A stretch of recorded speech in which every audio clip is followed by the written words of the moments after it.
अस्सलाम वालेकुम वरहमतुल्लाह। टाठे बच्चों, आज पढ़ो इस T2 लेसन दोबार रिविजन करो अस मकलो ये कश्मीरी सोरी पढ़ बे दिमो रिविजन यथ आज पढ़ो इस माहौल थो साफ छठ ोट ओंद पोक होचान सेहतमंद रोजन बापत साफ माहौल ज़रूरी। टाठो बच्चों, अगर कंस ते सेहतमंद रोजन तमिस पज माहौल साफ थवन।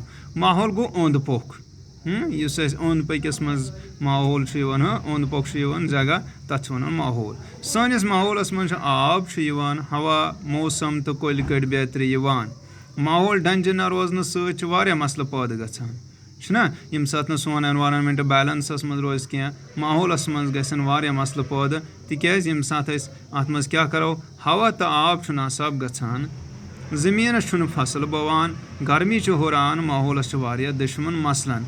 टाठे बच्चों सह पढ़ो सुबनस यीहन पढ़ो तुम बे दोबार करो अत रिविजन है कि अस पज माहौल साफ थवन तिकाज अमि सह मसल पैदा गछान हवा नासाब गछान आब नासाब गछान ज़मीनस पे फसल बवान क्या गर्मी हुरान तिकाज यम सात अत मज त्रावान ोट त्रावान कलन मज दिवान दरित बाकी चीज़ अमि सह माहौल सोन गंद गछान।